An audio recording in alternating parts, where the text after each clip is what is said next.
Hello hello hello hello hello hello, हाँ जी भाई। Good evening everybody. कैसे हैं हमारे सभी प्यारे बच्चे?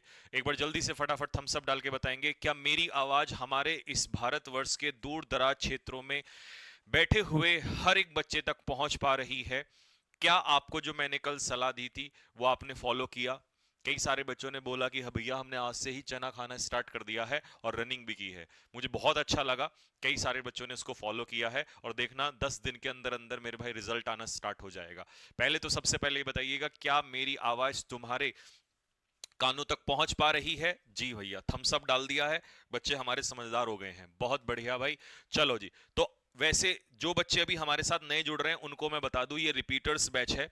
ठीक है जी। इस रिपीटर्स बैच में हम प्रैक्टिस कर रहे हैं बहुत ही एडवांस लेवल की, और हमने लगभग सारे एग्जाम्स को टारगेट कर दिया है। डिफेंस के जितने भी एग्जाम्स हैं हम सबको टारगेट कर रहे हैं, इसीलिए इसका नाम रिपीटर्स बैच है। रिपीटर्स बैच का मतलब है जो बच्चे ऑलरेडी कहीं ना कहीं एक बार पढ़ चुके हैं। ठीक है, इसलिए हम लेवल ठीक ठाक रखते हैं। अच्छा, दूसरी चीज, कल हमने किए थे टॉप मोस्ट कॉमन एरर्स। आज हम कर रहे हैं फिल इन द ब्लैंक्स, जिसमें हम प्रेपोजिशन क्वेश्चंस को हमने लिया है, प्लस वर्ड बेस्ड क्वेश्चंस को लिया है। ठीक है। एनडीए के क्वेश्चंस हमने लिखा लिखा है, अभी जो क्लास में लूंगा इसको पहले सुन लीजिए, क्योंकि कई सारे बच्चे कहते हैं कि भैया इस पे तो एनडीए लिखा है और उस पे तो एयरफोर्स लिखा है।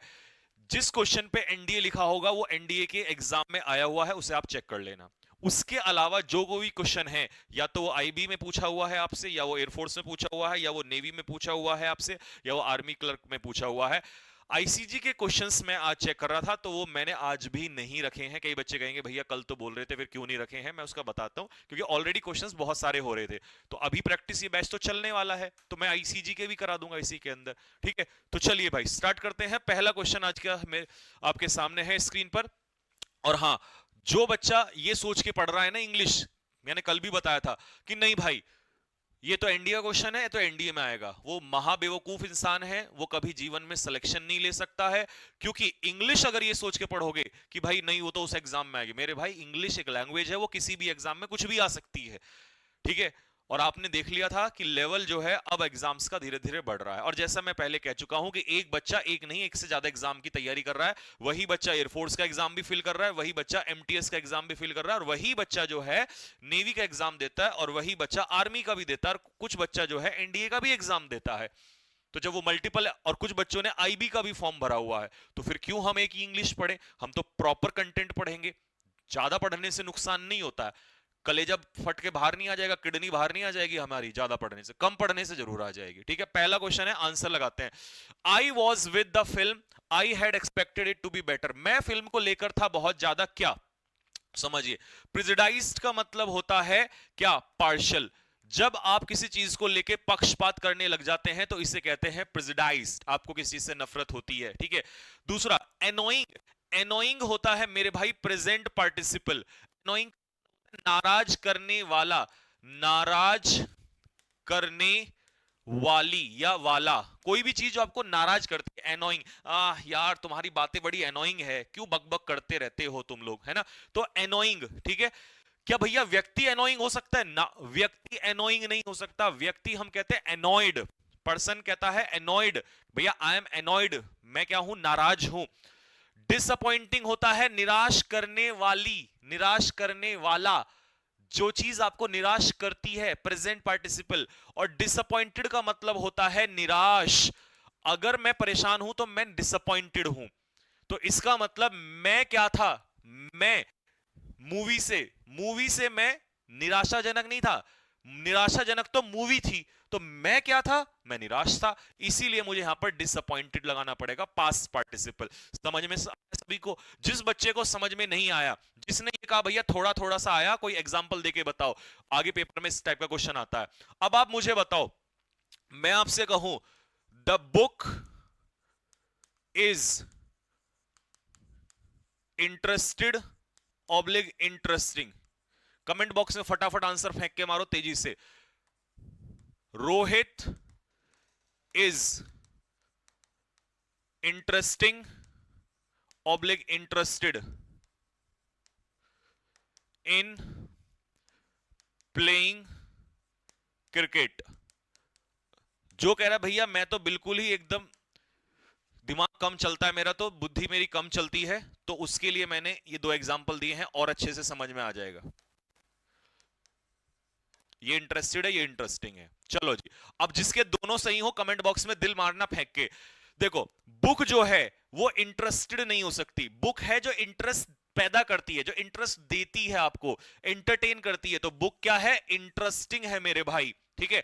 रोहित क्या है? रोहित के अंदर वन हु हैज इंटरेस्ट, जिसके अंदर बहुत सारा इंटरेस्ट है किसी काम को करने का, उसे हम इंटरेस्टिंग नहीं कहेंगे, उसे कहेंगे पास पार्टिसिपल इंटरेस्टेड। जिसके दोनों सही हो गए हो कमेंट बॉक्स में दिल मारो फेंक के कि भैया मेरे दोनों के दोनों सही हो गए हैं, मुझे अब इसमें कोई दिक्कत नहीं है। चलिए, इस क्वेश्चन पे एनडीए नहीं लिखा, तो इसका मतलब ये जो क्वेश्चन है आप लोगों का एयरफोर्स या नेवी या इस एग्जाम में आया हुआ, मैंने नाम नहीं लिखा है क्योंकि फिर उससे ना ऐसा सा हो जाता है, अच्छा ये तो एयरफोर्स का एग्जाम है ना, नहीं, बस एनडीए वालों को सेपरेट कर दिया है क्योंकि उनका थोड़ा सा अलग कहानी होती है। अच्छा, मैंने क्वेश्चन प्रेपोजिशन के ज्यादा लिए हैं, अगर सारे लेता मॉडल बेस प्लस आपका टेंस बेस ये सारे, तो उससे क्या होता है ना, फिर बहुत घिचड़ पिचड़ हो जाती है, तो एक टॉपिक पहले पूरा कवर कर लेते हैं। ठीक है जी, चलिए। तो अफ्रेड के साथ फिक्स प्रेपोजिशन क्या आती है? ऑफ आती है मेरे भाई। अफ्रेड ऑफ का मतलब होता है डरा होना किसी चीज से। अगर कल को पेपर में फ्राइटेंड आ जाए, अगर कल को पेपर में फ्राइटेंड आ जाए तो फ्राइटेंड ऑफ समथिंग, किसी चीज से डरा हुआ होना। क्वेश्चन नंबर 3, देवर एक्यूज्ड थेफ्ट, उनके ऊपर चोरी का आरोप लगाया गया था। कमेंट बॉक्स में मुझे लिख के बताओ, अगर पेपर में चार्ज्ड आ गया तो चार्ज्ड के पीछे क्या प्रेपोजिशन लगाओगे? एक्यूज के पीछे मुझे पता है आपने देखते ही ऑफ मार दिया होगा, चार्ज्ड के पीछे क्या प्रेपोजिशन लगाओगे? फटाफट बताओ। अगर मैं बताता हूं कि भैया आरोप लगाया गया, तो चार्ज के पीछे क्या प्रेपोजिशन लगाओगे? फटाक से बताओ। एक्विट के पीछे कौन सी प्रेपोजिशन लगाओगे? ये भी बताओ।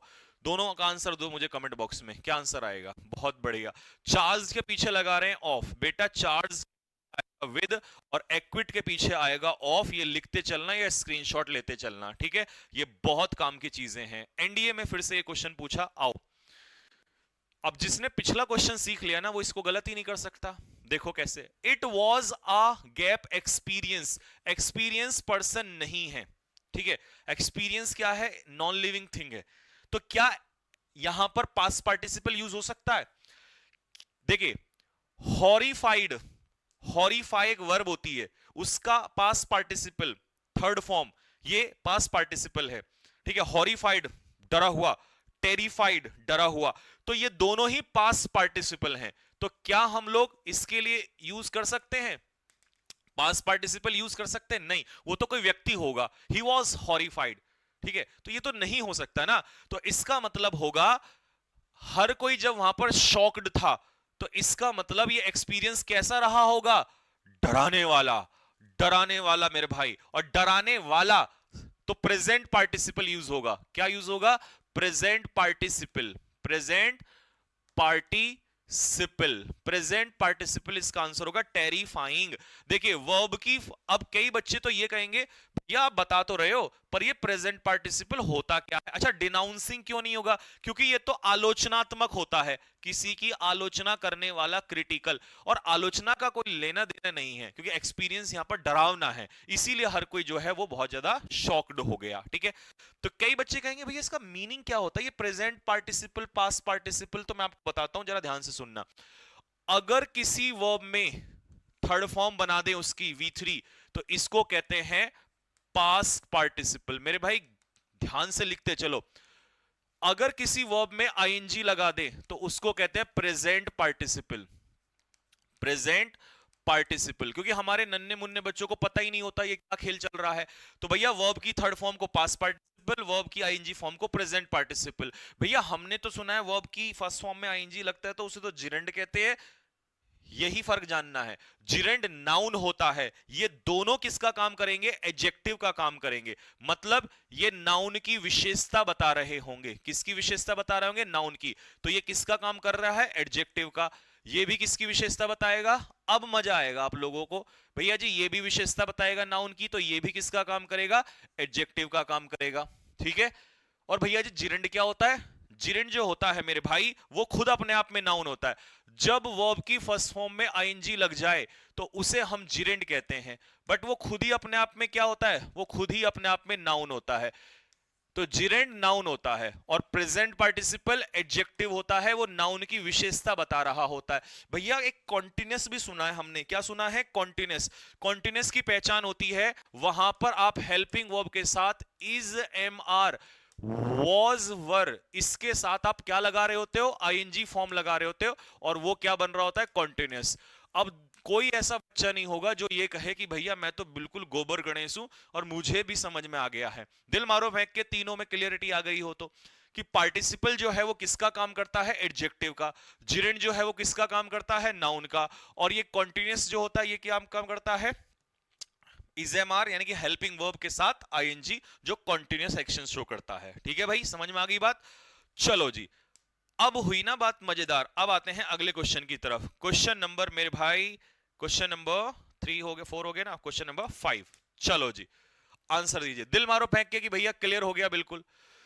जिस जिस भी योद्धा को क्लियर हो गया हो वो एक बार कमेंट बॉक्स में दिल मारेगा फेंक के कि भैया मुझे एकदम क्लियर है।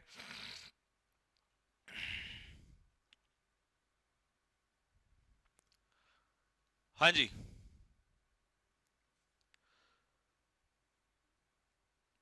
क्लियर हो गई बात? चलो, एलिफेंट्स। अब ये एनडीए में पूछा हुआ क्वेश्चन है, कह रहा है एलिफेंट्स जो हैं वो क्या करते हैं व्हेन दे परसीव डेंजर। जब हाथियों को ऐसा लगता है कि खतरा मंडरा रहा है या कहीं खतरा होने वाला है, तो वो एक आवाज निकालते हैं। हाथी की आवाज निकाल के दिखाना, ऐसे यूं सूंड करके, यूं जब वो ऊपर को करता है, ठीक है, तो हाथी की आवाज निकाल के दिखाओ फटाफट। कैसे करता है वो? जल्दी फटाफट ऐसे यूं करके छिपा के बताओ। तो हाथी की आवाज निकालोगे तो उसकी आवाज होती है ट्रम्पेट। क्या होती है भाई? ट्रम्पेट आवाज होती है। ये किसकी होती है? ये मेरे भाई होती है गधे की आवाज। गधे की आवाज निकालो फटाफट। देख रहे हो, एनडीए में भी आवाज पूछ लेता है। ठीक है, ये पूछा हुआ क्वेश्चन है। तो मेरे भाई गधे की आवाज होती है, निकाल के दिखाओ फटाफट। ठीक है, वाइन का मतलब होता है चिल्लाना, रोना, कंप्लेन। ठीक है, रोना, चिल्लाना, चीखना, ये वाइन होता है। ठीक है, शराब वाला वाइन नहीं, वो WIN अलग वो चीज होती है। ठीक है, कंप्लेन। और सिंग, ये तो भैया तुम गाना गा के दिखाओ जरा, एक गाना गाओ बढ़िया सा। ओ घर आजा परदेसी, के तेरी मेरी एक जिंदड़ी। ओ घर आजा परदेसी, के तेरी मेरी एक जिंदड़ी। चौहान साहब कह रहा है हैचू हैचू। हो, किसकी हैचू हैचू? किसके किसकी आवाज होती है? गधे की आवाज हैचू हैचू होती है? नहीं नहीं नहीं, वो तो घोड़े की होती है। घोड़ा हिनहिनाता है ना, उसकी अलग होती है। She is married. इजम आर के साथ अगर वर्ब की थर्ड फॉर्म लग रही है तो ये बात बिल्कुल क्लियर है कि ये पैसिव वॉइस है। और हमने आपको पढ़ाया हुआ है, पढ़ाया था भाई, पढ़ाया था अभी इन्हीं रूल में पढ़ाया था कि मैरी अगर पैसिव वॉइस में यूज होता है तो उसके साथ फिक्स प्रीपोजिशन हम लोग टू लगा रहे होते हैं। 7वां, ही इज फॉन्ड म्यूजिक। उसे म्यूजिक का क्या है? लगती है, फॉन्ड ऑफ समथिंग। क्या तुम में से कोई ऐसा धुरंधर है जो मुझे इस क्वेश्चन का आंसर दे दे कि फॉन्डनेस के पीछे कौन सी प्रपोजिशन लगती है? अगर आंसर दो तो मैं जानूं कि तुमने ये चीज सीखी हुई है। फॉन्ड के पीछे तो मैंने बता दिया, और फॉन्ड का पार्ट ऑफ स्पीच होता है एडजेक्टिव। ठीक है जी, और फॉन्डनेस होता है नाउन, क्योंकि अरे फॉन्डनेस नेस कहां गया? फॉन्डनेस नाउन, इसके पीछे कौन सी प्रपोजिशन लगती है? चलो जी, क्वेश्चन पढ़ो क्या दिया है। ये इंडिया का क्वेश्चन है। यूनाइटेड नेशंस ने 2020 को international year of plant plant plant या प्लानिट हेल्थ, कुछ ऐसा गलत होगा ये कहीं पे। चलो यहां पर मुझे प्लानिट हेल्थ शायद लग रहा है, क्योंकि 2020 तो कोरोना का साल था, हो सकता है मिस्टेक हो। चलो किसी चीज को कोई नाम दे डिक्लेयर कर दिया, तो भाई तो हम अरे तो मैंने तो बोल ही दिया। जब हम किसी चीज को नाम दे देते हैं ना तो टेल नहीं कहते हैं। ठीक है, ये कॉलोकेशन का क्वेश्चन है, रूल नहीं होता। आदेश नहीं दिया, आदेश तो किसी व्यक्ति को देंगे ना। फोरटेल, फोरटेल का मतलब है भविष्यवाणी। नहीं, 2020 की भविष्यवाणी नहीं, 2020 को नाम दिया उन्होंने, तो डिक्लेयर करना कहते हैं इसको। अच्छा, फॉन्डनेस के साथ फिक्स प्रीपोजिशन लगती है मेरे भाई, फॉन्डनेस फॉर लगाओ किसी चीज से। मेरा भाई जो है वो पंक्चुअल है, but he is late today. चलो जी, इतना पार्ट निगेटिव हो गया कि मेरा भाई जो है वो आज लेट है, बट इतना तो पॉजिटिव है ना। पेपर में अप्रोच कैसे पकड़ना है क्वेश्चन को, ये भी देखा करो। मेरा भाई पंक्चुअल है, आज वो थोड़ा सा लेट है। तो यार अगर वो पंक्चुअल है, अब इसमें पॉजिटिव वर्ड ढूंढना है हमने, तो देखो कैसे पकड़ोगे। स्पोरेडिकली का मतलब होता है इररेगुलरली, इररेगुलरली मतलब अनियमित रूप से, अनियमित रूप से, इसे कहते हैं स्पोरेडिकली। तो ये तो यार जब हमें यहां पॉजिटिव चाहिए तो फिर निगेटिव वर्ड कैसे आ जाएगा, ठीक है। बेसिकली, प्राइमरीली मतलब मुख्यतः, प्राइमरीली का मतलब होता है मोस्ट इंपॉर्टेंटली, मुख्यतः, मुख्यतः वो पंक्चुअल है नहीं, रूटीन में तो वो पंक्चुअल है, डेली तो पंक्चुअल है, बट आज वो नहीं है। बढ़िया क्वेश्चन है भाई साहब इसका। तो इसका मतलब रूटीन के लिए हम लोग नॉर्मली लगाएंगे। जब हम किसी का रूटीन बताएंगे ना कि भैया डेली तो वो पंक्चुअल है, तो वहां पर नॉर्मली यूज करेंगे कि भैया नॉर्मली, जनरली, बेसिकली लगा रहे हो, बेसिकली इसका आंसर नहीं होगा, ठीक है, नॉर्मली। यानी कि डेली तो वो, वैसे तो डेली तो वो पंक्चुअल होता है, बट आज उसने गड़बड़ कर दी है वहां पर। नेक्स्ट, मेरा बेटा ऐसा है, वो दूसरों पर ट्रस्ट कर लेता है। अच्छा, बेटा तो कैसा भी हो सकता है, गधा भी हो सकता है ना, घोड़ा भी हो सकता है, कैसा भी हो सकता है, शेर भी हो सकता है। कहते हैं ना मेरा बेटा शेर है, बट वो तो उसकी हरकतों से पता चलेगा। तो यहां पता चलेगा इस क्लॉज में क्या लिखा हुआ है, वो ट्रस्ट कर लेता है। और जो बंदा किसी पर भी ट्रस्ट कर लेता है, देखिए, फेलिबल होता है जो गलतियां करे, वन हु मेक्स मिस्टेक, जो गलतियां करे उसे कहते हैं फेलिबल, ठीक है जी। क्रेडिबल होता है बिलीवेबल, जिस पर हम विश्वास कर लेते हैं उसे कहते हैं गलीबल, सॉरी क्रेडिबल, विश्वसनीय। सेंसिबल व्यक्ति होता है जिसके अंदर सेंस होती है, बुद्धिमान। और जो ये भोलू भालू सा होता है ना, ये सीधा साधा सा, जो किसी की बात पर भी विश्वास कर लेता है, क्रेडुलस, तो इसे गलीबल कहते हैं। क्या कहते हैं? गलीबल व्यक्ति कहते हैं, जो किसी की बात को भी मान लेता है। चलिए जी, 11 का आंसर बताइए। She was disappointed her exam result. चलिए, वो अपने एग्जाम रिजल्ट को लेकर क्या थी? डिसअपॉइंटेड थी। देखो, लेफ्ट दोनों के पीछे सेम प्रेपोजिशन लगती है और इनके पीछे प्रेपोजिशन लगती है ऑफ। वंचित होना, हिंदी वाले बच्चे क्या लिखेंगे? कितने तुम में से ऐसे बच्चे हैं जो हिंदी वाले हैं दिल मारे फेंक के? वंचित होना, किसी चीज से वंचित करना मतलब छीन लेना, है ना। We are grateful your support. अच्छा, अब मेरी बात सुनो, ग्रेटफुल को हिंदी में कहते हैं थैंकफुल। क्या कहेंगे? थैंकफुल। और इसी को हम कहेंगे ऑब्लाइज्ड।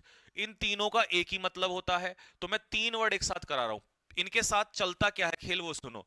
अगर हम किसी व्यक्ति के लिए हैं या किसी पर्सन के लिए हैं तो टू आएगा, और अगर हम किसी चीज के लिए हैं, समथिंग, चीज, तो उसको हम कहेंगे फॉर। और इनका तीनों का मतलब ही क्या है? इनका तीनों का हिंदी वाले दिल मारे फेंक के आभारी, क्या कहेंगे इसको? आभारी। क्या कहते हैं? आभारी। अगर आप आभारी हैं, इफ यू आर आभारी, नहीं आभारी तो ज्यादा गलत हो गया, if you are thankful, if you are grateful, if you are obliged, it means you guys are what? आप आभारी हैं। अब वो कैसे, किसी व्यक्ति का भी हो सकते हैं और आप किसी चीज का भी हो सकते हैं, ठीक है। तो अगर आप आभार व्यक्त कर, यहां पर है सपोर्ट, सपोर्ट तो भाई पर्सन नहीं है। अगर पर्सन नहीं है तो इसके लिए मेरे भाई क्या आएगा? फॉर, इसका करेक्ट आंसर आएगा, ठीक है। अब मैंने पूरी कहानी लिख दी, हो सकता है कल को पेपर में ये आ जाए, हो सकता है कल को ये आ जाए, तीनों में से कोई सा भी आ सकता है। नेक्स्ट, आगे बढ़िएगा। Mahatma Gandhi was a lover of humanity, मानवता उन्हें पसंद थी, एंड वो बिलीवर थे in the goodness of human nature. समझ में आ गई बात? तो वो ना मानवता के क्या थे? पुजारी थे, एक तरीके से कह सकते हो। लवर का मतलब यहां पर यही है, ठीक है, ये कहना चाह रहा है। अब बताओ फटाफट क्या आंसर होगा। और वो बिलीवर थे, तो इसका मतलब पॉजिटिव वर्ड आएगा। देखिए, जब आप किसी चीज में बहुत ज्यादा विश्वास करते हो तो आप उसके लिए फर्म बिलीवर होते। फर्म, फर्म का मतलब है कि आप उसमें दृढ़ता से विश्वास करते हो, दृढ़ता से विश्वास करते हो आप उस चीज में बहुत ज्यादा। मैं हनुमान भक्त हूं, तो मैं कैसा भक्त होऊंगा? पावरफुल। पावरफुल तो शक्तिशाली होता है, तो शक्तिशाली तो हो ही नहीं सकता। मैं चीयरफुल हूं, हंसता रहता हूं, मौज मस्ती वाला नहीं। मुझे उम्मीद है, नहीं। मैं स्टॉन्च बिलीवर हूं। कैसा हूं? स्टॉन्च। स्टॉन्च का मतलब होता है फर्म बिलीवर, ठीक है जी, जो किसी बात पे अड़िग रहता है, ठीक है, फर्म बिलीवर कहते हैं इसको। Next, question number 15। चलिए जी, क्या कह रहा है क्वेश्चन नंबर 15? आई विश, मेरी इच्छा है कि वो मुझे हमारे मिलने से, समझ गए ना क्या कहना चाह रहा है? इसका मतलब इसका खेल कहां छिपा है? एक समझदार बच्चा यहां से क्या सीखा? I wish. आई विश का मतलब है काश। और जैसे ही उसने काश कहा, देखो एक अच्छे स्टूडेंट को पता होना चाहिए कि अगर कल पेपर में ये दो चीजें आ गई, वुड दैट या आई विश, तो इसका मतलब होता है काश। और इसके बाद जो सेंटेंस होगा वो अनरियल होगा। रियल तो हो ही नहीं सकता, क्योंकि आप तो काश कह रहे हैं, वो मिली नहीं है पहले, वो कह रहा है काश वो पहले मिल गई होती मुझे हमारे मिलने से पहले। ठीक है, काश। तो मेरे भाई अब सुनो, अब ये अनरियल है तो ये पास्ट होगा, लेकिन क्योंकि यहां ऑलरेडी पास्ट दिया है, पास्ट इंडेफिनिट, और मैंने कल बताया था कि पास्ट इंडेफिनिट का पास्ट क्या होता है, पास्ट का पास्ट क्या होता है? Past perfect. तो इसीलिए यहां पर इसका आंसर क्या होना चाहिए था? ये होना चाहिए था, देखो ये वाला होना चाहिए था, हैव नोन। हैव नोन का हैड नोन सही होता अगर यहां पर दिया होता, बट उसने चालाकी खेल रखी है, बच्चे को लगेगा हैड नोन, लेकिन ये हैड नोन है नहीं तो हैव है, तो इसको हटा दो यहां से। दूसरी बात, प्रेजेंट तुम लगा नहीं सकते क्योंकि अनरियल है। अब बच्चा फंसेगा कुछ तो यहां पर, वो लगा देगा थर्ड फॉर्म, और सब्जेक्ट के बाद वर्ब की थर्ड फॉर्म कभी आती नहीं है, तो मेरे भाई इसका मतलब ये भी गलत है, तो इसका सही उत्तर होगा सी, इसका करेक्ट आंसर है अकॉर्डिंग टू द ऑप्शन। लेकिन अगर इसी में ही हमें मान लो ये दिया होता है ना, हेड हेड नोन दिया होता, तो वो हमारा ज्यादा सही होता। ठीक है, बात क्लियर हो गई सभी को? चलो नेक्स्ट बढ़ते हैं आगे। Question number 16। क्वेश्चंस का आंसर का रीजन आपको पता होना चाहिए, ठीक है?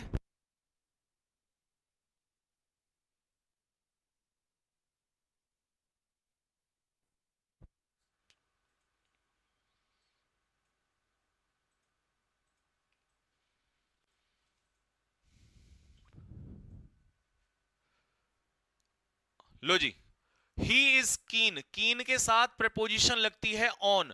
कीन ऑन का मतलब होता है इंटरेस्टेड, और इंटरेस्टेड के पीछे प्रपोजिशन लगती है इन। अगर इंटरेस्टेड आता तो इन, और कीन आया तो ऑन। आगे बढ़ो नेक्स्ट क्वेश्चन पे। They are engaged a new business venture, वो एक बिजनेस, नए बिजनेस में क्या है? एंगेज्ड है। एंगेज का मतलब है बिजी है, मतलब इस समय पर शामिल है। तो एंगेज के पीछे क्या आ जाएगा? इन आ जाएगा, तो इसका सही उत्तर क्या होगा? 20 का आंसर हो जाएगा। आगे बढ़ते हैं। The city is infested mosquitoes, जो सिटी है वो मच्छरों से क्या है? मच्छरों से ग्रसित है। सर आप आरडब्ल्यू ऑफिस में हैं क्या? नहीं बेटा, अभी कहां, अभी तो मैं देहरादून में ही हूं, अभी हम निकलेंगे, रात को निकलेंगे। हमारी जिंदगी देख रहे हो, हमें पढ़ाना भी है, पढ़ाई भी और लड़ाई भी। कैसा दिन आ गया है, कैसा इस सरकार ने ना बवाल खड़ा कर दिया है। मतलब जिंदगी नरक कर दी है, बच्चों की भी, टीचर्स की भी, सबकी जिंदगी बर्बाद कर दी है। बस क्या ही बोलूं मैं, समझ नहीं आता। देख रहे हो हमारी कितनी मुसीबत है। तुम्हें पढ़ाने के लिए रुका हुआ था, नहीं तो निकल तो मैं शाम को ही जाता, बट तुम्हारी क्लास की वजह से। अब तुम्हारी क्लास के बाद खाना खा के और फिर रात को 11 12 12 बजे के आसपास निकलेंगे। और रात भर सोचो, आप सो रहे होंगे, हम तो गाड़ी चला रहे होंगे, और 5 6 घंटे लगते हैं दिल्ली में। फिर खैर, और कल क्लास नहीं होगी, डोंट वेट, है ना? कल क्लास नहीं होगी, परसों का जो होगा वो बता दिया जाएगा आप लोगों को मैसेज डाल के। मैं, ठीक है, आपसे बातचीत भी करनी है तो लाइव कर लेंगे हम लोग। आपने डाउट्स वगैरह लिख के रखना, ठीक है? चलो जी, अगले क्वेश्चन पे आओ। अच्छा, ये समझ में आया, इन्फेस्टेड विद का मतलब है कि इस चीज से भरे हुए होना, ग्रसित होना। चलो जी, इसको पढ़ो।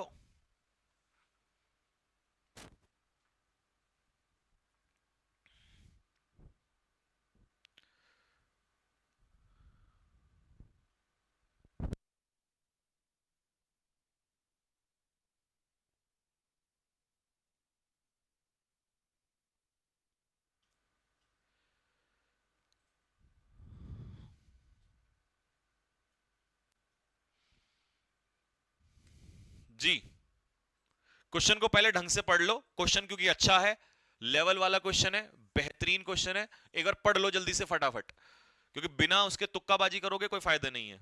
रीजन पता होना चाहिए। और देखो कई लोग मार भी रहे हैं, अगर जिस जो ए दे रहे हैं तो मतलब आप तुक्का मार रहे हो, आपको पता ही नहीं चल रहा क्या हो रहा है क्वेश्चन में। क्वेश्चन को पहले पढ़ो, अच्छा क्वेश्चन भी तो करना सीखा करो यार।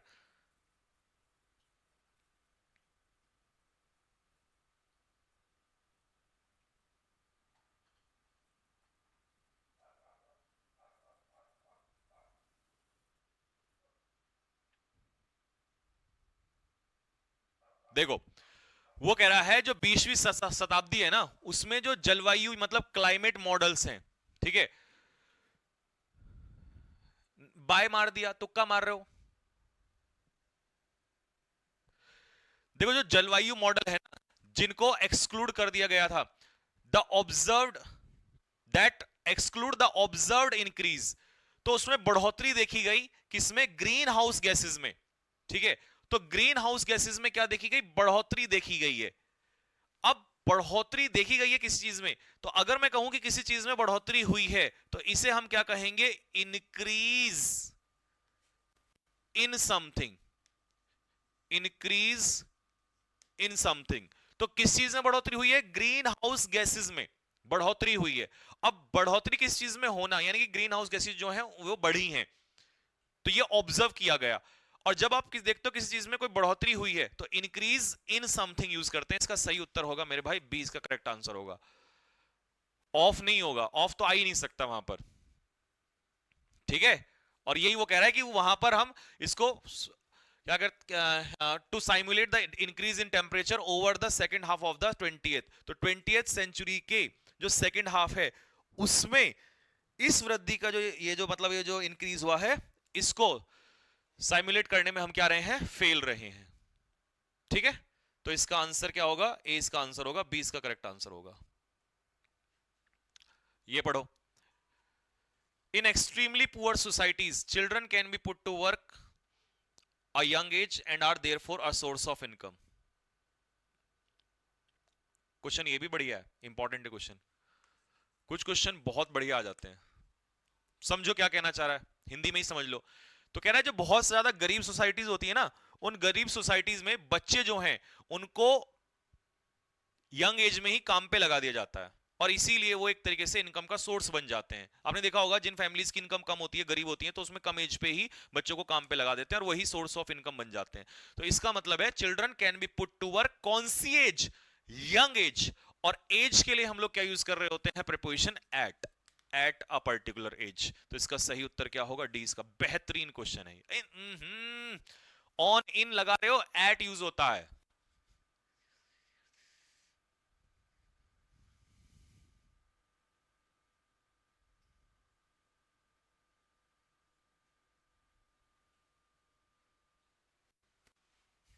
गलत है, गलत है मेरे भाई, गलत है। एट इसका आंसर आएगा। Next, he is immune gap criticism, मतलब उसे क्रिटिसिज्म का कोई फर्क नहीं पड़ता। इम्यून का मतलब होता है अनहार्म्ड। अनहार्म्ड मतलब जिस पर कोई नुकसान ना पहुंचे, यानी कि सेफ। तो उसे क्रिटिसिज्म का कोई फर्क नहीं पड़ता। वो क्रिटिसिज्म से क्या रहता है? इम्यून रहता है, मतलब उसे कोई फर्क नहीं पड़ता। तो ये बताना है। तो इसके साथ भैया एनडीए वाले क्या पढ़ सकते हैं? रुकना जरा, इसको पकड़ना, एक मिनट रुको, मैं पहले आंसर बता दूं जरा। He is immune, immune to something, लिख लेना भाई, immune to something. If you are immune to something, चाहे वो क्रिटिसिज्म हो चाहे वो डिजीज हो। If I am immune to corona, तो इसका मतलब कोरोना का मेरे पे असर नहीं पड़ेगा। If you are immune to fever, मतलब फीवर का आप पे कोई असर नहीं पड़ेगा। If you are immune to criticism, इसका मतलब क्रिटिसिज्म पर का आपके ऊपर कोई फर्क नहीं पड़ेगा। तो इम्यून टू समथिंग का मतलब है यू आर सेफ, आपकी पर उस चीज का फर्क नहीं पड़ता है। हाँ, ये कौन सा था भाई? एनडीए के लिए पढ़ सकते हैं। इधर आना जरा,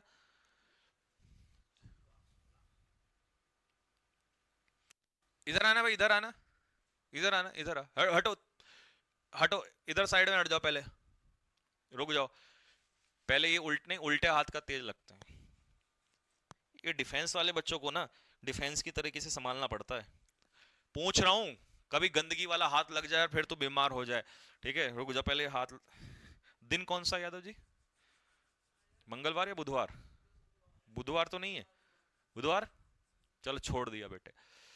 बुधवार के दिन मैं लड़कों को नहीं मारता हूं, क्योंकि अगर मैंने ऐसा सुना है कि अगर बुधवार के दिन लड़कों पे हाथ उठा दिया जाए तो एक गुरु के लिए बहुत नुकसानदायक है। तो तुझे दिन ने बचा लिया मेरे भाई। ये दिखाई दे रहा बेटा, तू एनडीए की तैयारी करना छोड़ दे। अगर तू एनडीए की तैयारी कर रहा है ना और चाह रहा है, छोड़ दे। अगर तुझे लिखा हुआ दिखाई दे रहा है और फिर भी तू ये कह रहा है ना जी एनडीए के लिए क्लास ले सकता हूं, तो छोड़ दे, बर्बाद मत कर, है ना। क्योंकि वहां रिटर्न से काम नहीं होगा। आपको एसएसबी भी जाना है और आईक्यू चाहिए होगा, और इस आईक्यू के साथ तो मेरे भाई तबाही, ठीक, नालायक इंसान। चलो, the lawyer argued in favour, favour की स्पेलिंग सही कर लेना, the lawyer argued in favour his client. जब आप किसी के फेवर में कोई चीज बोलते हो तो इसे हम कहते हैं इन फेवर ऑफ समवन। किसी के, हिंदी वालों इसको क्या कहेंगे, किसी के पक्ष में, किसी के पक्ष में। अब पक्ष कैसे लिखोगे, लिख के दिखाओ, किसी के पक्ष में, ठीक है, मैं लिख सकता हूं, कभी सोचो भैया लिखा नहीं जा रहा इसलिए बोल रहा हूं, तो किसी के पक्ष में, ठीक है, तो किसी के पक्ष में लिख ही देता हूं, कभी तुम मजाक उड़ाओ, किसी के पक्ष में नहीं, किसी के बाद में लिखूंगा, पहले तुम लिख के दिखाओ, दो आई कैन राइट, ठीक है, मैं तुमसे लिखवाना चाह रहा हूं, मुझे तो पता ही है, his views are not consistent his actions. देखिए इसका मतलब समझ रहे हो क्या है, इसका मतलब है कि उसके जो विचार हैं वो उसके हाँ देखो यही वाला तो मैं कहना चाह रहा था, पता था मुझे ना ये बात, पक्ष में ये वाला, वो तो मैंने ऐसी बेवकूफ बनाने के लिए तुम्हें बोल दिया है ना, क्योंकि मुझे पता है तुम ऐसे बेवकूफ बन जाओगे, पता थी मुझे बात। आप भैया दिल्ली नहीं गए बेटा, अभी दिल्ली निकलेंगे। तो वो कह रहा है कि भैया उसके जो, हिंदी वालों इधर देखो, उस कहां गया, उसके जो विचार हैं वो उसके एक्शन से, उसके कार्यों से मैच नहीं खाते हैं, उसके विचार अलग हैं और एक्शन उसके अलग हैं, दोनों चीजें अलग अलग हैं, उससे मेल नहीं खाते हैं, ठीक है। तो भाई कंसिस्टेंट, तो आपको यहां पर प्रीपोजिशन लगानी है, ठीक है जी, तो आंसर क्या हो जाएगा, कंसिस्टेंट विद। नेक्स्ट अगला question, people who are averse, जो लोग हार्डवर्क को पसंद नहीं करते, देख रहे हो ये सेम क्वेश्चन मेरे से लिखवा के देख लो, पीवाई की बुक उठा लेना, सेम डिक्टो क्वेश्चन, सेम, बिना किसी बदलाव के, एयरफोर्स के एग्जाम में आया था 2020 का, जब कोरोना का 4 अक्टूबर को पहला पेपर मैंने अपनी लाइफ में बच्चों को दिलवाया था ऑनलाइन पढ़ा के, तो ये सेम क्वेश्चन बच्चों ने भेजा था कि भैया एवर्स के पीछे प्रेपोजिशन पूछी थी, तो एवर्स के पीछे फिक्स प्रेपोजिशन होती है, और एवर्स, और ये तो कई जगह पे पूछ चुका है कई जगह पर, तो एवर्स और एवर्जन सेम ही है, बस ये नाउन है और ये एडजेक्टिव है, इसके साथ फिक्स प्रेपोजिशन आती है टू, तो एवर्जन के साथ भी याद रखना टू, ठीक है, तो इसका, और ये एनडीए में भी दे रखा है टू, इसीलिए कहता हूं इंग्लिश सेम ही होती है भैया, ठीक है। नेक्स्ट अगला आ जाओ,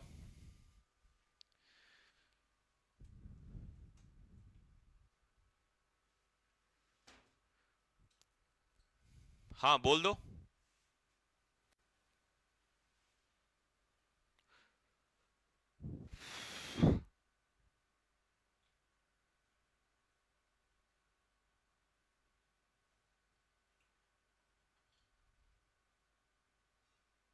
भैया रनिंग के लिए कुछ बता दो, बताएंगे रनिंग के लिए, आई हैव नोन हर, मैं उसे जानता हूं, ये क्या है मेरे भाई, प्रेजेंट परफेक्ट, मैं उसे जानता हूं, कब से जानता हूं, एक लंबे समय से, for a long time, for a long time क्या है, period of time, period of time, और पीरियड ऑफ टाइम के साथ कौन सी प्रीपोजिशन आती है, फॉर आती है, फॉर अ लॉन्ग टाइम, तो इसका सही उत्तर क्या होगा, 20 का करेक्ट आंसर होगा, देखना किस किसने बी लगाया है।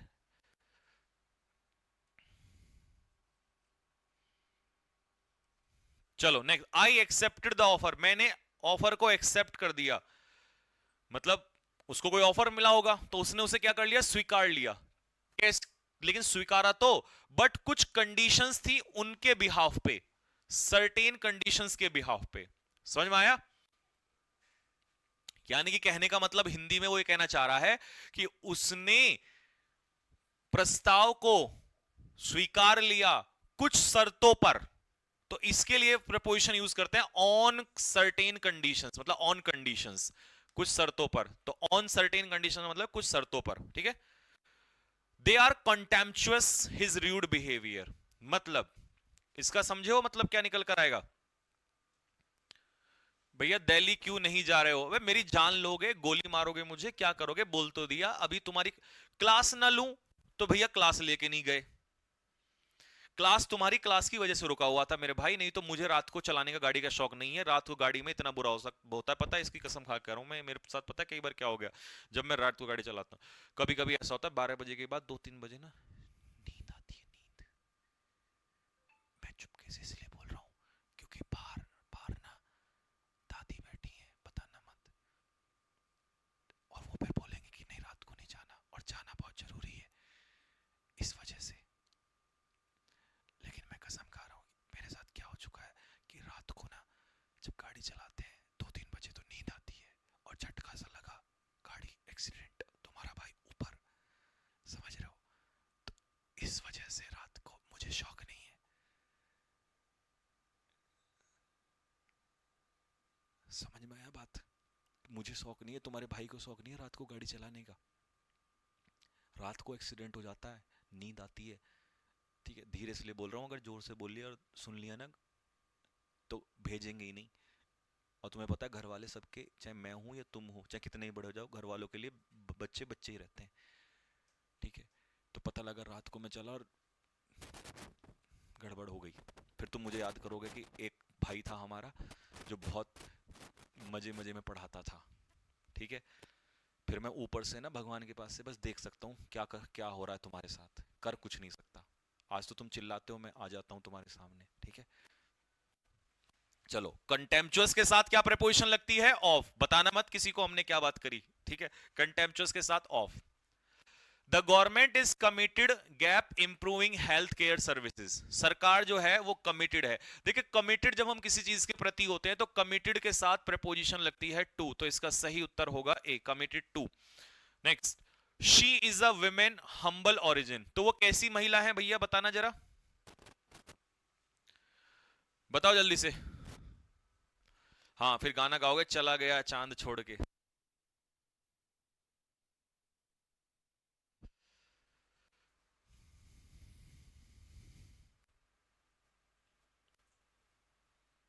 चलो देखो, वो कह रहा है she is a women humble origin, वो एक सामान्य पृष्ठभूमि की महिला है, मतलब वो सामान्य पृष्ठभूमि है उनकी, वो सिंपल सी एक महिला है। तो विमेन ऑफ हम्बल ओरिजिन। ठीक है, तो आंसर इसका होगा B. There is no cure the common cold. देखिए, क्योर यहां पर किसका काम कर रहा है? नाउन का। और नाउन पीछे क्योर, नाउन के रूप में अपने पीछे क्या लेता है? और अगर यही क्योर रूप में यूज होगा तो ये अपने पीछे लेगा ऑफ। तो मेरे भाई यहां पर नो क्या है? डिटर्मिनर, एडजेक्टिव का काम कर रहा है। एडजेक्टिव अपने पीछे क्या लेता है? नाउन लेता है, तो इसका सही उत्तर होगा फॉर, हियर है ना, ए आंसर होगा। Next, he is proficient. Proficient के पीछे फिक्स प्रपोजिशन क्या लगती है? जो एडेप्ट के पीछे लगती है, जो वर्स्ड के पीछे लगती है, और इन सब का एक ही मतलब होता है, और इनके पीछे भी प्रपोजिशन एक लगता है, किसी काम में निपुण होना। किसी काम में क्या होना? निपुण होना। ठीक है, तो इसका आंसर हो जाएगा ए, इसका करेक्ट आंसर होगा। ठीक, आगे बढ़ो। The manager was indifferent. देखो, ये पेपर में भी आया हुआ है आपके, आया तो ये तो एयरफोर्स में आया हुआ है, लेकिन डिफरेंट भी पूछा हुआ है आपके एग्जाम में। तो डिफरेंट के पीछे फिक्स प्रेपोजिशन लगती है फ्रॉम, और इनडिफरेंट बच्चों को लगता है दोनों का एक ही मतलब है, लेकिन अलग है। इनडिफरेंट उदासीन होता है, अपेथेटिक है ना। तो इसके पीछे प्रेपोजिशन लगती है टू, किसी चीज के प्रति उदासीन होना, इंटरेस्ट ना रखना। ठीक है, नेक्स्ट, अगला क्वेश्चन में कह रहा है वो आपसे, I ran John yesterday and it was a pleasant surprise. तो इसका मतलब वो कह रहा है कि मैं जॉन से कल अचानक से मिला। देखो, एक फ्रेजल वर्ब होती है कम अक्रॉस। कम अक्रॉस का मतलब होता है किसी से अचानक से मिलना, यानी कि इसको हम कहते हैं मीट सडनली। ठीक है, इसी सेम प्रेपोजिशन को हम बम्प इनटू भी कहते हैं। बम्प इनटू का मतलब भी होता है किसी से अचानक से मिलना, और यही सेम काम क्या होता है? Run into. रन इनटू का मतलब होता है किसी से अचानक से मिलना, सेम मीनिंग के लिए काम करता है। तो यहां पर इसका आंसर हो जाएगा रन इनटू। तीनों प्रेपोजिशन का, तीनों फ्रेजल वर्ब का एक ही मतलब होता है। ठीक है, नेक्स्ट, अगला, माई ग्रैंड मदर, मेरी माता जी ने, दादी माँ ने इंजॉय किया बोटिंग को, कहां पर? उस लवली लेक।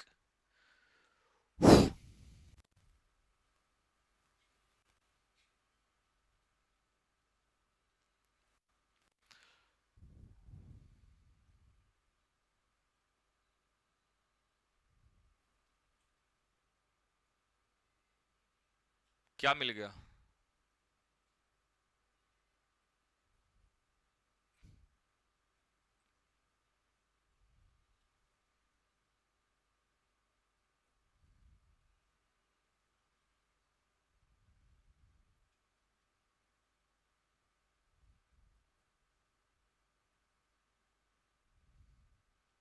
चलो, तो आंसर क्या आ जाएगा? Enjoy the boating on that lovely lake, उस लेक पर, उस झील पर, ठीक है। Next, he visits the needy, वो जरूरतमंद लोगों से मिलता है, उनको उनकी मुसीबतों से और गरीबों से छुटकारा दिलाने के लिए। तो रिलीव के साथ प्रेपोजिशन पूछ रहा है, रिलीव समवन ऑफ समथिंग, किसी को किसी चीज से राहत की सांस दिलाना, इसके पीछे रिलीव का। देखो ये मेरे घर के पास की एक वाइन शॉप है। दिन में यहाँ पर 500 आदमी तो आता ही है। अब एक आदमी ने अगर 200 रुपए की भी शराब खरीदी तो हो गया ना दिन का 1 लाख रुपए। पर ये तो सबको पता है कि वाइन शॉप में पैसा है। बस लोगों को ये लगता है कि लाइसेंस सिर्फ नेता की जान पहचान से मिलेगा। ऐसा नहीं है। अगर आप सीखो ऐप पे जाएंगे तो वहाँ आपको एक वीडियो मिलेगा वाइन शॉप का लाइसेंस कैसे बनवाएं। इसमें वकील साहब ने सब बताया है कि कौन सा फॉर्म भरना है, क्या डॉक्यूमेंट लगेंगे, क्या step by step process follow करना होता है। एक बार सीख लीजिए, जल्द से जल्द आपका लाइसेंस हाथ में होगा। देखिए भाई, धंधा तो बढ़िया है। अगर आपका करने का मन है और बस लाइसेंस की वजह से रुके हो तो उसका लेने का तरीका सीखो ऐप पर मिल जाएगा। इंस्टॉल नाउ पे क्लिक करो और अभी सीखो ऐप डाउनलोड करो।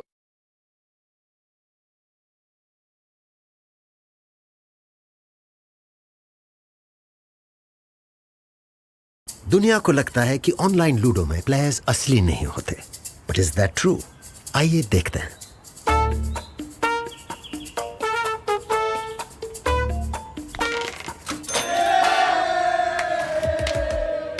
देखा, ज़ूपी लूडो पर हैं 15 करोड़ से भी ज्यादा रियल प्लेयर्स, क्योंकि ये वो लूडो नहीं है। फौरन मोबाइल उठाओ and download the Zupee app now.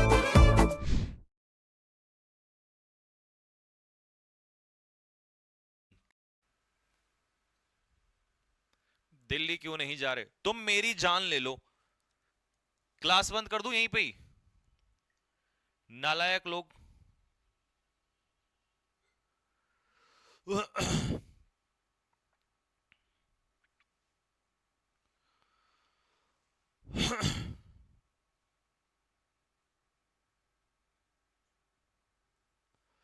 बताओ जरा,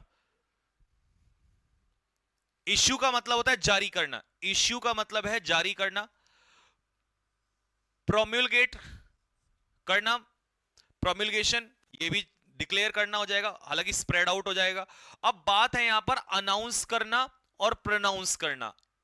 देखो, इसका मतलब होता है डिक्लेयर, इसका मतलब होता है डिक्लेयर, ठीक है, और प्रोनाउंस का मतलब भी होता है डिक्लेयर। लेकिन जो ये प्रोनाउंस वर्ड है ना, ये ऑफिशियली आता है, ऑफिशियली, ठीक है। इसको आप नॉर्मल ऑफिशियली भी यूज कर सकते हो, फॉर्मली भी और इनफॉर्मली भी यूज कर सकते हो। तो इसका जो मेरे भाई सही उत्तर होगा वो क्या सही उत्तर होगा, ठीक है, तो इसका आंसर होगा कि उसने क्या किया, on Saturday pronounce that assembly election in the 5 state will be held from November 12 से 7 तक। तो आंसर इसका हो जाएगा ए, आंसर होगा। Next, the victims were fruit vendors, victim जो थे वो फ्रूट वेंडर्स थे, and they were going in an auto, वो एक ऑटो में जा रहे थे, व्हेन दे, जब उनका एक्सीडेंट हुआ रास्ते में। ये क्वेश्चन बढ़िया है, इसको करके दिखाओ जरा, जब वो रास्ते में जा रहे थे, ठीक है जी।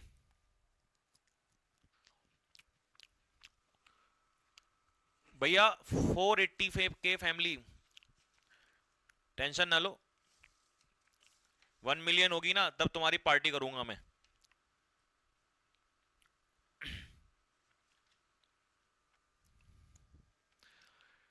ठीक है जी।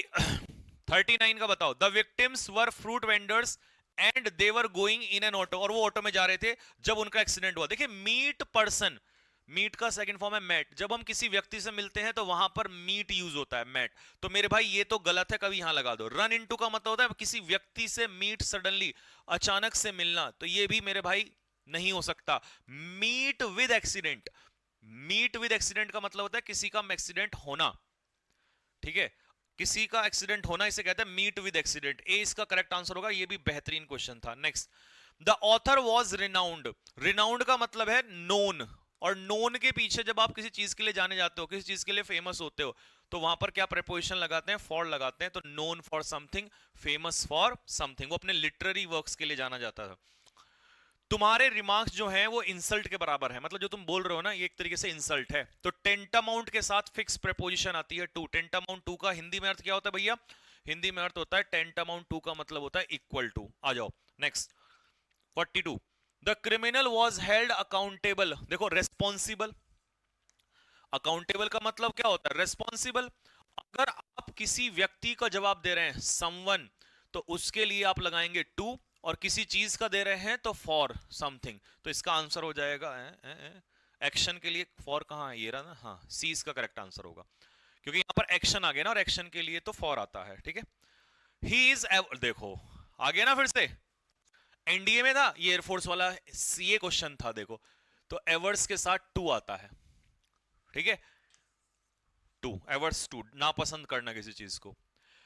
It is common for patients, patients के लिए बहुत ज्यादा आम बात है, टू स्टॉप मेडिसिन, कि वो दवाई लेना बंद कर देते हैं जैसे ही वो ये तो हमारे भारत में तो बहुत होता है, जैसे ही थोड़ा सा बुखार ढीला होगा दवाई को फेंक के मार देंगे, तुरंत लेना बंद कर देंगे। तो दवाई लेने को क्या कहते हैं, ईटिंग, दवाई को हम ईट करते हैं, गलत, गल्प निगलते हैं, गलत, स्वेलो निगलते हैं, गलत, टेकिंग, टेक मेडिसिन, दवाई लेना होता है टेक मेडिसिन।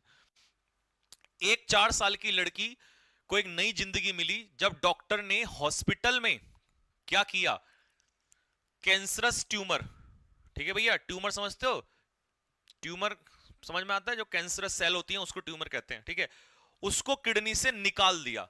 तो जब आप ट्यूमर को, उस सेल को निकालते हैं, तो क्या उसे रेजुविनेट करते हैं, रेजुविनेट का मतलब है दोबारा पुनर्जीवित करना, मतलब दोबारा ऊर्जा देना, नहीं, हो ही नहीं सकता, कैसे हो सकता है। मूव, डिस्प्लेस, नहीं, डिस्प्लेस मतलब अपनी जगह से हटाना, रिप्लेस का मतलब उसको हटा के कोई और सेल डाल दी, नहीं, हटा ही दिया, रिमूव करना, सिंपल होगा, रिमूव, हटा देना उसको, ठीक है, सेल को हटा दिया वहां से, क्योंकि ये तो निगेटिव है ना, तो हटाना है उसको, रिप्लेस कैसे कर सकते हो, पता लगा एक सेल निकाली एक डाल दी। नेक्स्ट, फॉरेस्ट प्रिवेंट इरोजन, ऐसे जंगल इरोजन को रोकते हैं, कैसे जंगल इरोजन को रोकते हैं, सुनो ध्यान से। टाइडी मतलब होता है साफ सुथरे जंगल, अरे भैया क्या बात कर रहे हो। स्पार्स का मतलब होता है नॉट डेंस, जो घने ना हो, ये भी नहीं रोकते, घना जंगल है जो रोकेगा, जितना ज्यादा पेड़ पौधे होंगे उतना ही इरोजन रुकता है। इरोजन को हिंदी में क्या कहते हैं, इरोजन को कहते हैं हिंदी में depletion of soil, this is called erosion, but ये हिंदी में इंग्लिश में हुआ, हिंदी में इसको कहेंगे इरोजन होता है मिट्टी का, इरोजन इज डिप्लीशन, मतलब मिट्टी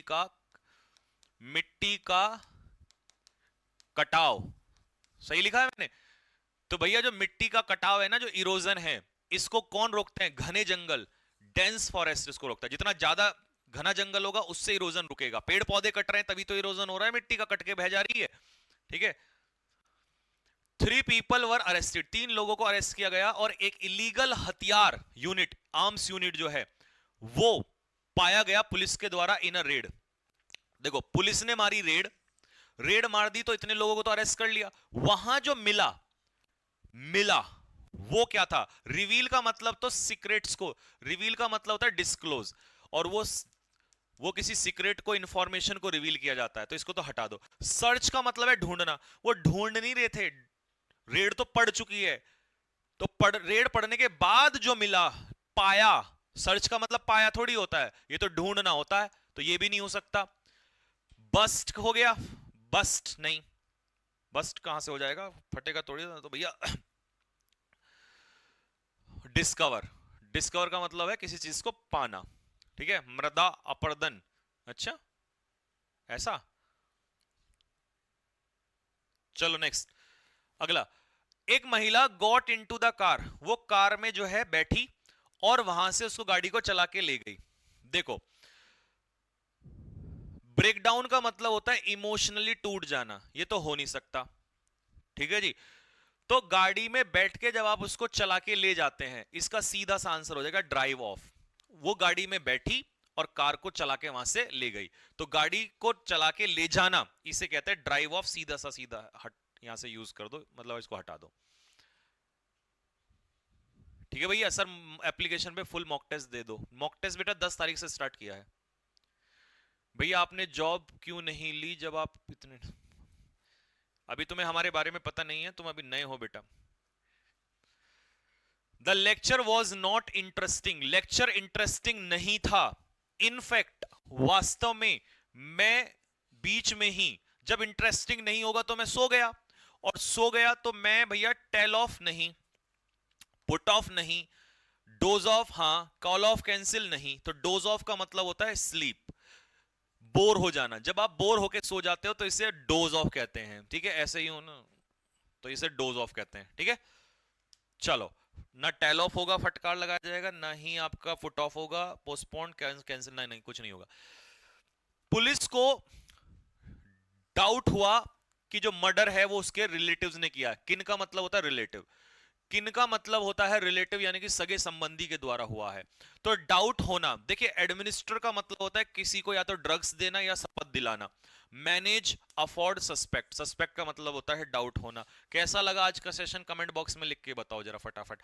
और एक क्वेश्चन इसको जरा ध्यान ध्यान से समझ लो, ये मैं जल्दी में थोड़ा सा गड़बड़ मार दी, पूरा एक्सप्लेन कर देता हूं, सुनिए। अनाउंस और प्रोनाउंस, देखिए प्रोनाउंस का मतलब होता है to declare officially, declare officially, जब आप किसी चीज को ऑफिशियली डिक्लेयर करते हैं। लेकिन ये होता है जब आप किसी को पेनल्टी वगैरह दे देते हैं, ठीक है, या कोई सजा दे देते हैं, ठीक है, तो उसके लिए आप इसको यूज करते हैं स्पेशली। तो यहां पर ना ये उल्टा कर दिया था मैंने, तो अनाउंस इसका आंसर होगा, क्योंकि वो इलेक्शंस की यूज के लिए बोल रहा है। तो announce, elections are announced and it's sorry for that, ठीक है। चलो जी, तो बाकी सब ठीक है भैया, ये थोड़ा सा हमने जल्दी कर दिया, तो ऑल आर फाइन। अब ये क्वेश्चन आप पीडीएफ से निकाल लेना, ठीक है, आपको ये पीडीएफ मिलेगी रिपीटर्स बैच के अंदर। जो नए बच्चे हैं उनको बता दो, कैडेट डिफेंस एकेडमी से आप ये बैच जो है ज्वाइन कर सकते हो, ठीक है।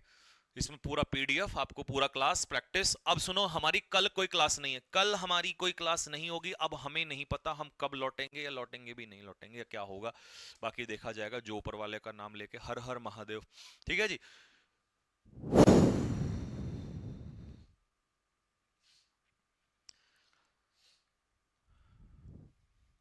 कभी कभी वैसे हम सोचते हैं कि यार अगर हम ना भी लड़ें या ना भी जाएं तो भी क्या फर्क पड़ता है, ना भी आ गए। फिर हम ये भी सोचते हैं कि यार हमने तो बचपन में किताबों में पढ़ा था और हम बड़े जोश में होते थे, और जब 15 जनवरी, 15 अगस्त, 26 जनवरी को जोश में आके कहते थे कि अगर हम काश गुलामी के समय में होते तो हम लड़ रहे होते, कि जब देश गुलाम हुआ था तो हम उस समय पर अगर होते तो लड़ रहे होते। तो अगर आज वो मौका मिला है तो फिर भाई हम ये क्यों सोचें कि भगत सिंह हो पर दूसरे के घर में पैदा हो, हम ऐसा क्यों सोचें। अगर आपको वो मौका मिला है, क्योंकि अगर देखा जाए तो टीचर्स की जिंदगी सही तो है, उन्होंने अपने जीवन में अचीव तो कर लिया, उन्होंने तो बहुत मेहनत कर ली है, 10-10 15-15 साल टीचर्स ने पढ़ा लिया, मोस्ट मैक्सिमम सारे वही हैं। मान लो मैं 12-13-14-15 साल हो गए पढ़ाते पढ़ाते, ठीक है। अगर देखा जाए तो कोई आफत थोड़ी ना आन पड़ी है, लेकिन बात यह है कि मैं ये आपको सिर्फ एक बात सिखाना चाह रहा हूँ जीवन में, कि कभी अगर गलत हो तो पहले तो उसको सह लो, लेकिन अगर गलत सिर के ऊपर से चला जाए तो फिर उसके खिलाफ आवाज खड़ी करना बहुत ज्यादा जरूरत हो जाती है। नहीं तो गुलामी की जंजीरें कब हमारे हाथ पैरों में आ जाएंगी कोई पता नहीं चलेगा। हमारे पूर्वजों ने लड़ाई लड़ी, आज वही समय इस समय आन पड़ा है, ठीक है। और हर बच्चे की यही परेशानी है।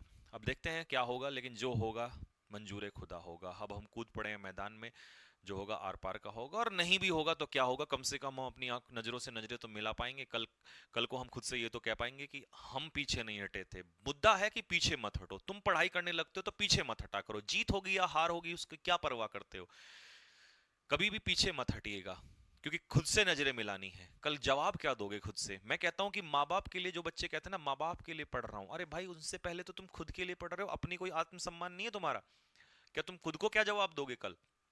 मैं जब एनडीए की खुद की तैयारी कर रहा था तो मेरे जहन में ये पॉइंट तो यहाँ रहता था कि हाँ यार माँ बाप के लिए तो करना है, घर वालों के लिए करना है, वो एक बहुत दूर की बात थी, वो था।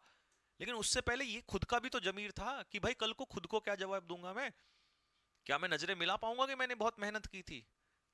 तो जब भी मेहनत करो, थकान हो, नींद आए, तो ये सोच लेना कि क्या मैं खुद को कल जवाब दे पाऊंगा। कल मैं बड़ा भी होऊंगा, और मेरा जैसे ही बड़ा होऊंगा उस समय मुझसे पूछा जाएगा कि क्या मैंने उस उम्र में मेहनत की थी। तो ऐसा ना हो कि दोस्त खुद से नजरें ना मिला पाओ, और जो इंसान खुद से नजरें ना मिला पाए, अब दुनिया की नजर में गलत हो इससे कोई फर्क नहीं पड़ता, लेकिन आप अपनी नजरों में नहीं गिरने चाहिए। तो बस इसी के लिए जंग जारी है। अब तुम्हारा भाई यहाँ से निकलेगा, इस समय 11-12 बज चुके हैं, नहीं 10 सवा 10 बज चुके हैं, खाना खा के अब 11 साढ़े 11 बजे के आसपास निकलेंगे, रात को 12 के आसपास निकलेंगे, थोड़ा सा रेस्ट करके, और पूरी रात अब गाड़ी चलेगी। और भैया आप देख लो जीवन कितना है, तुम देखते थे ना अभी, सोचते थे, सोचो जीवन कितना टफ है, आसान नहीं है, ठीक है। अगर ईमानदारी का रास्ता जीना है ना तो कठिनाई अब समझ में आ रही होगी आप लोगों को कि पहले हमारे पूर्वजों ने कैसे लड़ाइयां लड़ी। उनको क्या आफत थी, भगत सिंह को क्या आफत थी मेरे भाई उसको फांसी पे चढ़ने की, वो भी चुपचाप अपना सहता रहता। ये चंद्रशेखर आजाद, भगत सिंह, ये सारे लोगों, इनको क्या आफत थी भैया फांसी पे चढ़ गए बिना सोचे समझे। मेरे भाई ये क्रांतिकारी लोग थे, ये अगर ऊपर भी गए होंगे ना तो भगवान की आंखों में आंसू दिला दिए होंगे इन लोगों ने। तो भाई साहब जीवन में कभी ऐसी चीज आए तो उसको, और तुम क्रांतिकारी लोग हो, आने वाले समय में भविष्य तुम हो मेरे भाई। हमारा कोई अब वो नहीं बचा, हम तो, हमारी जिंदगी का कोई भरोसा नहीं है। 2 साल, 10 साल, 15 साल, 20 साल, और हम अब सोचते भी नहीं है क्योंकि हमने ये ठान लिया है। या तो हमें ऐश की जिंदगी से, एक बच्चा पूछ रहा था कि भैया आपने नौकरी क्यों नहीं ली। सन 2000, मैं बता दूं जो बच्चे हैं, मैं सन 2016 बैच का सब इंस्पेक्टर सेलेक्टेड हूँ, ठीक है। तो मैं 2016 में ही दरोगा बन गया था। आज जो बच्चे अभी बन रहे हैं ना, बहुत पहले बन गए थे। 2017 में मेरी ज्वाइनिंग, ठीक है, उसका मैंने टेलीग्राम चैनल पे डाला हुआ भी है, ठीक है। तो मेरी ज्वाइनिंग थी, मैंने नहीं ज्वाइन किया। और सोचो अगर मैं 2017 में ज्वाइन कर सकता था, मैं उस समय दरोगा बन गया था, तो क्या मैं अगर 2 साल, 1-2 साल जब मैं इतने साल पढ़ा सकता हूँ तो क्या पढ़ नहीं सकता था? तो पढ़ भी सकता था। तो क्या मैं इंस्पेक्टर नहीं बन सकता था? क्या मैं उसके आगे सिविल में नहीं जा सकता था? क्या हम और तैयारी नहीं कर सकते थे? कुछ भी कर सकते थे भाई। पढ़ना जिसने सीख लिया वो बदलाव कुछ भी कर सकता है जीवन में। बट हमने कभी हार नहीं मानी। तो हमने ये सोच लिया था कि अब जब सब कुछ त्याग दिया ना, जब नौकरी त्याग दी है, हालांकि विवाद बहुत हुआ, मेरे दादाजी जब जिंदा थे तो उन्होंने बहुत बोला कि इस चीज को लेकर। तो आपको पता ही है गांव में दरोगा एक बहुत बड़ा वर्ड होता है। मैं अपने गांव का पहला दरोगा, फर्स्ट सब इंस्पेक्टर, ठीक है, अपने गांव का, जो गांव से पढ़ के बना था, ठीक है। तो बहुत बड़ी बात थी। लेकिन वहां भी क्रांति के लिए मैं लड़ा। वहां भी मैंने बोला नहीं करनी है मुझे नौकरी, ठीक है। जो लोग कहते हैं ना कि भैया नौकरी लेना आसान है, नौकरी लेके छोड़ के और अपने जीवन को ऐसे छोड़ देना, ये भी बहुत आसान नहीं है। इसके लिए जिगरा चाहिए। मैं बढ़ाई नहीं कर रहा हूँ और मुझे अपनी प्रशंसा चाहिए भी नहीं। इस उम्र में अब मैं प्रशंसा लेके क्या ही करूंगा? जो अब चाहिए थी तो बचपन में उस समय चाहिए थी। लेकिन मैं तुम्हें क्या सिखाना चाह रहा हूँ कि जब जिंदगी में ऐसा लगने लग जाए कि अब कुछ नहीं बचा है दोस्त, तो समझ लेना कि ये तुम ही हो जो कुछ भी खड़ा कर सकते हो। और मैंने लाइन आपसे कही थी कि, एक लाइन मैंने आप लोग को याद होगा पहले भी बोली थी कि लगी आग मेरे घर में तो अब बचा ही क्या है, और बच गया अगर मैं तो जला ही क्या है। तो दोस्त अगर तुम हो ना तो सब कुछ खड़ा कर सकते हो और लड़ जाओगे दुनिया से। यार तुम लोग बहुत बड़ी चीज हो, तुम्हें अभी अपने आप का पता नहीं है, तुम बहुत बड़ा भविष्य हो। मैं आज जहां तुम मुझे देख रहे हो, मैं यहाँ ना होता और ना मैं सब इंस्पेक्टर बना होता, ना मैंने कुछ किया होता, अगर मैंने अपने पोटेंशियल को रियलाइज ना किया होता। और मैंने पता अपना पोटेंशियल किस दिन रियलाइज कर किया था, मैं इसकी कसम खा के मेरे को कब समझ में आया था कि बेटा तू जीवन में बहुत कुछ कर सकता है। जिस दिन मेरे एनडीए का रिजल्ट आया था, शायद मैंने अपनी स्टोरी में भी सुनाया था, जिस दिन मेरे एनडीए का रिजल्ट आया था और मैं कैफे से बाहर निकला, और मैं रिजल्ट आने से पहले कांप रहा था। हमारे पास फोन नहीं होते थे उस टाइम पे, फोन नहीं होते थे हमारे पास। वो 1100 रुपए का फोन होता था, उससे कॉल मिलाते थे बस। तो हम मोबाइल में नहीं चलाते थे ये सब। तो मैं जैसे ही कैफे में गया तो मैं कांप रहा था। आपको समझा, पहला जीवन का पहला मेरा रिजल्ट, और मेरे हाथ कांप रहे थे, जिसमें मुझे पता था कि मेरा सिलेक्शन होना ही नहीं है, क्योंकि मेरा मैथ्स इतना कमजोर था कि इतना कमजोर तो भारत की सरकार नहीं है इस समय पर, जितना कमजोर मेरा मैथ्स था। तो उस मैथ्स कमजोर पे मेरे क्वेश्चंस ही मेरे ख्याल में 26, 27, 28 क्वेश्चन मेरे मुश्किल से और उस दौर में हो जाते थे। आज इंडिया में नहीं होता है। तो जैसे तैसे करके, लेकिन जीके बहुत खतरनाक थी, और जीके और इंग्लिश तो मुझे लग रहा था क्या होगा नहीं होगा।